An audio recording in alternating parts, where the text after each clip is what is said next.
జై శ్రీరామ్. భగవద్గీత మొదటి అధ్యాయము అర్జున విషాదయోగము 15వ శ్లోకము. పాంచజన్యం హృషీకేశో దేవదత్తం ధనుంజయః పౌండ్రం దద్మౌ మహాశంఖం భీమకర్మావృకోధరః. శ్రీకృష్ణ భగవానుడు పాంచజన్యం అనే శంఖాన్ని పూరించెను. అర్జునుడు దేవదత్తము అనే శంఖాన్ని పూరించెను. హరివీర భయంకరమైన భీముడు పౌండ్రము అనే మహాశంఖమును పూరించెను. ఇది ఈ శ్లోకం సారాంశము. సరే, అందరి దగ్గర శంఖాలుండేవి కాబోలు. యుద్ధం ఆరంభమైనది. ఎవరి శంఖాలు వారు పూరించారు అనుకుంటాం మనం. కానీ తెలుసుకోవలసిన విషయం ఏందంటే, వీళ్ళకి ఈ శంఖాలు ఎలా లభించాయి? అసలు ఈ శంఖాల మహత్యం ఏమిటి?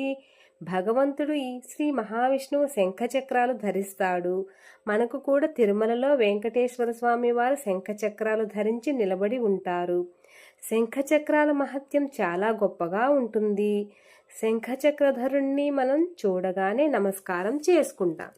ఈ శ్లోకంలో భగవంతుడు హృషీకేశ అనే శబ్దంతో సంబోధన చేయటం జరుగుతుంది. ఏమిటి హృషీకేశ అంటే? పేరు అంటే ఇంద్రియాలకు హృషీకేశములు అని పేరు.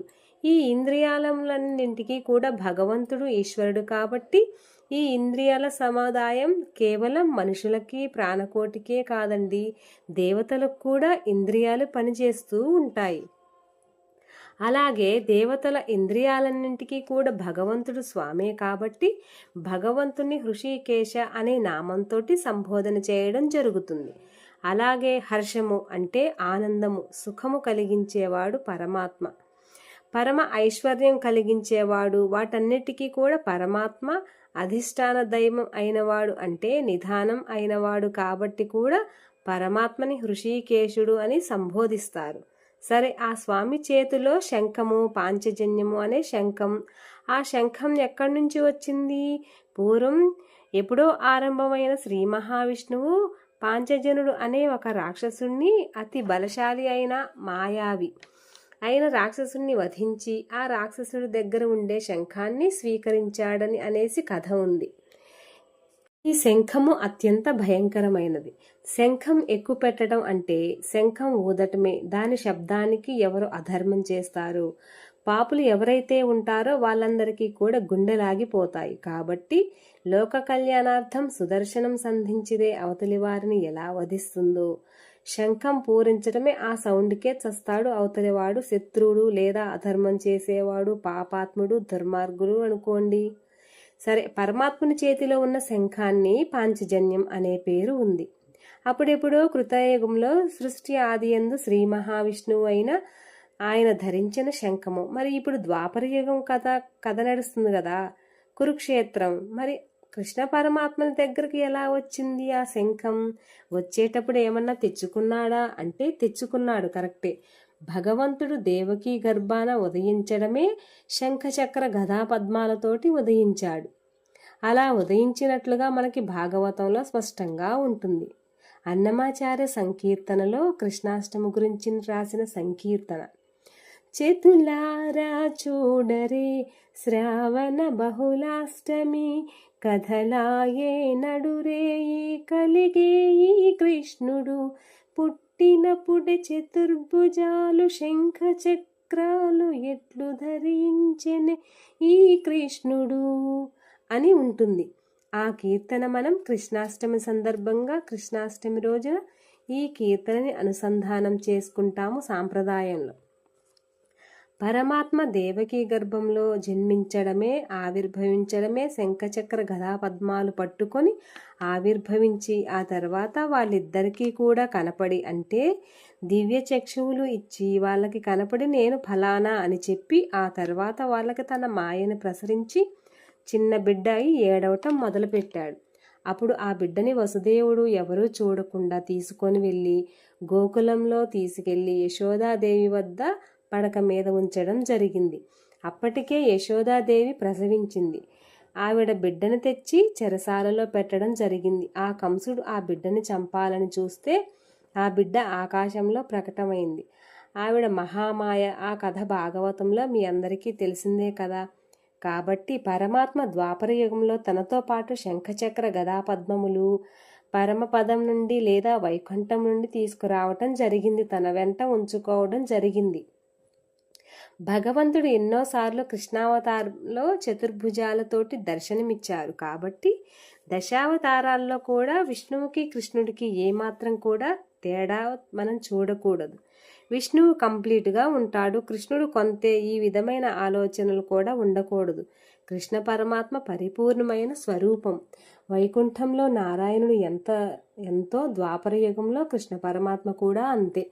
కృష్ణావతారము పరిపూర్ణమైన అవతారము అని మనకు శాస్త్రాలలో ఉంటుంది.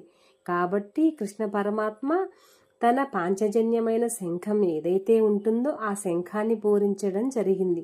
అలాగే అర్జునుడికి ఈ శ్లోకంలో ధనుంజయుడు అని పిలవటం జరుగుతుంది.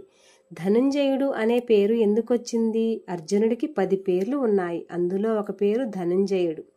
రాజసీయోగం చేసేటప్పుడు నలుదిక్కులకు వెళ్ళి అర్జునుడు తన సామంతులని, ఇతర రాజులని అందరినీ కూడా ఓడించి ధర్మరాజు గారి శరణులో వచ్చే విధంగా చేసి వారి దగ్గర నుండి కానుకగా అపార ధనరాశులను తీసుకొని ఇంద్రప్రస్థకి రావటం జరిగింది. అపార ధనరాశులను తీసుకువచ్చాడు కాబట్టి, ధనాన్ని జయించి తీసుకువచ్చాడు కాబట్టి అతడిని ధనుంజయుడు అనేది కూడా సార్థక నామం. ఆ ధనాన్ని చూసే రాజసయోగంలో దుర్యోధనుడు వారి మీద ఈర్ష్యపడటం జరిగింది. ఈర్ష్యపడి ఎలా అయినా వీళ్ళని నాశనం చేయాలి, వీళ్ళు ఎదిగిపోయారు, వీళ్ళని ఎలాగైతే మనం కింద పడేయాలి, ఈ దురుద్దేశంతో పాశకలాడి ఆ ధనముని, ఆ సంపదల్ని, రాజ్యం మొత్తం లాక్కొని వీళ్ళని అడవులకు పంపడం జరిగింది. తిరిగొచ్చాక కూడా రాజీ పడలేదు కాబట్టి కురుక్షేత్రం వరకు వచ్చింది.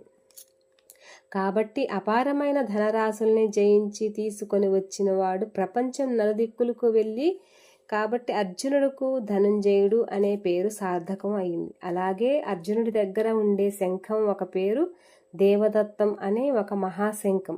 ఆ శంఖం తనకు ఎలా లభించింది అంటే, పూర్వం ఒకసారి ఇంద్రుడు కోరగా నివాతి కవచులు అనే రాక్షసులతోటి అర్జునుడు పోరాడి వాళ్ళని ఓడించి పడేశారు. ఆ సందర్భంగా ఇంద్రుడు అర్జునుడికి చాలా ప్రసన్నమై దేవదత్తము అనే మహాశంఖాన్ని ప్రసాదించడం జరిగింది. స్వర్గాధిపతి అయిన ఇంద్రుడి చేత ప్రసాదించబడినది అర్జునుడికి చేతిలో ఉన్నది దేవదత్తం అనే ఒక మహాశంఖము. తర్వాత భీమశైలుని వారి గురించి కూడా ఈ శ్లోకంలో ప్రస్తావించడం జరిగింది. భీమకర్మ అనే పేరెందుకంటే భీముడు అతి భయంకరుడు. చూడటానికి అతని ఆకారం కానివ్వండి, అతని పౌరుషం కానివ్వండి, అతని రౌద్రం కానివ్వండి, అందరూ గడగడలాడిపోయేలాగా ఉంటాడు.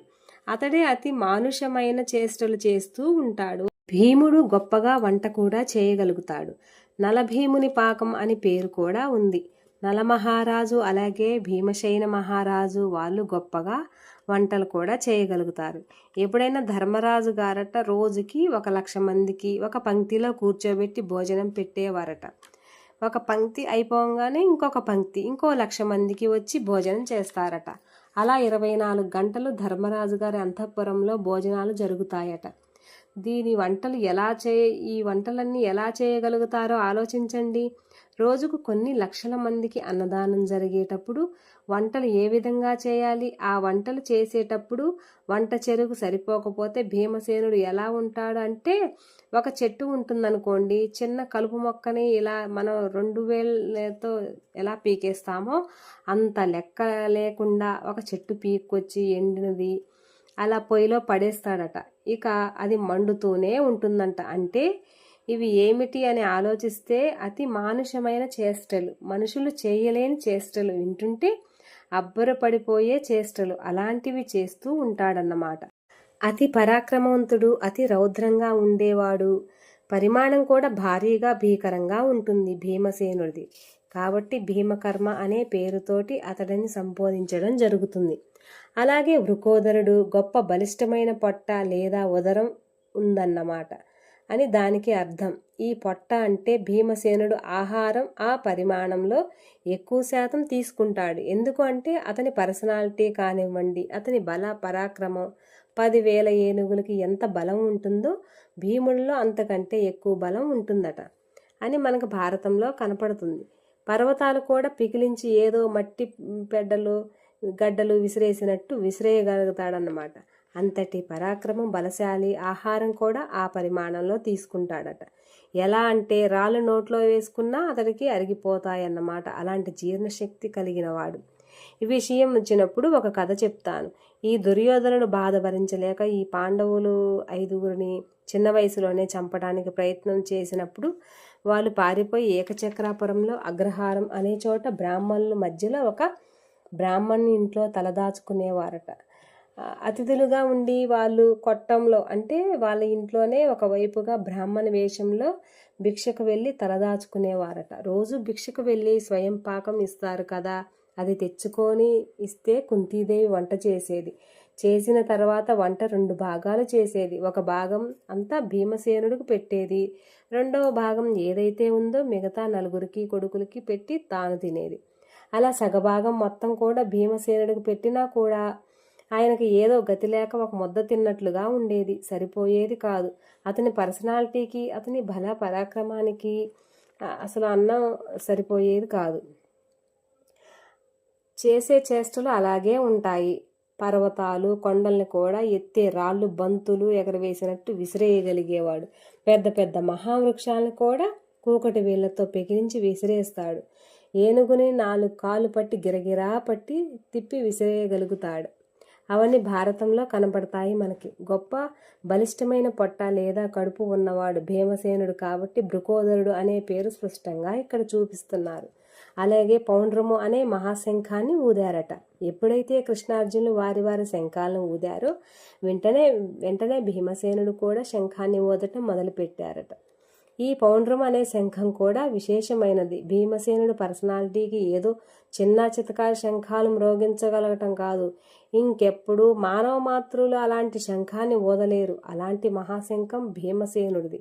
భీమసేనుడు ఆ శంఖాన్ని ఊదిన చప్పుడికి సగం సేన గుండెలాగి చచ్చిపోయి ఊరుకుంటారు. గుండెలో గుబిల్లమై భయం కలుగుతుంది. పెద్ద భారీ శబ్దం వినిపించినప్పుడు సహజంగా మనుషుల్లో ఎలాంటి భయం ఏర్పడుతుంది? అంతకంటే ఎక్కువ భయం కలుగుతుంది భీమసేనుడు శంఖం వినడం. కాబట్టి ఆ విధంగా శంఖాలు మ్రోగించటం మొదలుపెట్టారు. ఈ శంఖాలు ఏమిటి అంటే అలౌకికమైన శంఖాలు అని చెప్పడం జరిగింది. అంటే మానవ మాతృలు తయారు చేసి ఏదో మనకి సముద్రాలలో దొరికి ఏదో కొనుక్కొచ్చి అలాంటి శంఖాలు కావు. దేవతల చేత ప్రసాదించబడిన దివ్య శంఖములు, మహాశంఖములు. ఒక శంఖం పాంచజన్యం వైకుంఠంలో ఉంటుంది శ్రీ మహావిష్ణువు దగ్గర. అర్జునుడి దగ్గర ఉన్న శంఖం ఇంద్రసేనుడు ప్రసాదించి స్వర్గంలో ఉంటుంది. భీమసేనుడి దగ్గర ఉన్న శంఖం మానవ మాతృలు కనీసం మొయ్యను కూడా మొయ్యలేం. అలాంటి శంఖాన్ని అలకోగా నోటి దగ్గర నుండి ఊది పడేస్తాడు. అలాంటి మహాశంఖములు ఎలా వచ్చాయి అంటే దేవతల అనుగ్రహం సిద్ధించాయి. ఎందుకు దేవతలు అనుగ్రహించారంటే ఒకటే, వీళ్ళు పరమధర్మాత్ములు. కలలో కూడా ఎవ్వరికైనా అపకారం తలపెట్టరు అనే ఆలోచన కూడా ఉండదు. పరమ దయాళులు, క్షత్రియులై ఉండి పాండవులు యుద్ధ విద్యలు నేర్చుకొని కూడా ఎప్పుడు తనకంటే తక్కువ వారు అని అల్పుల పట్ల అత్యంత దయగలిగి ఉండేవారు. వీళ్ళు నేర్చిన యుద్ధ విద్యలు, వీళ్ళ పరాక్రమాలు బలము కానివ్వండి, లేకపోతే వీళ్ళ వీరత్వం, ధీరత్వం, శూరత్వం అంతా కూడా అవసరమైనప్పుడు శత్రువుల మీద అది కూడా లోకకంఠములుగా ఉన్నారు కాబట్టి క్షత్రియులు ప్రయోగించారు కాబట్టి అప్పుడు ఏదన్నా ప్రయోగించటం తప్పితే మిగతా విషయంలో వీరు పరమ దయాళువులు, చాలా దయగలిగి ఉంటారు. ముఖ్యంగా పాండవుల అందరిలో ధర్మరాజుకి అసలు అధర్మం అంటే వారి చెవిన పడటాన్ని కూడా సహించరు. వీళ్ళు అంతటి ధర్మాత్ములు కాబట్టి దేవతలందరూ కూడా అనుగ్రహించి ఫ్యూచర్లో ఇలాంటి యుద్ధాలు వస్తాయి కాబట్టి క్షత్రియులు ఇవన్నీ కావాల్సి వస్తాయని ముందుగానే పంపించారు. కాబట్టి ఎప్పుడూ కూడా ధర్మో రక్షిత. నీవు ధర్మాన్ని పాటిస్తే ఆ ధర్మం నిన్ను రక్షిస్తుంది. ధర్మం భగవత్ స్వరూపం. జై శ్రీరామ్. కృష్ణార్పణం.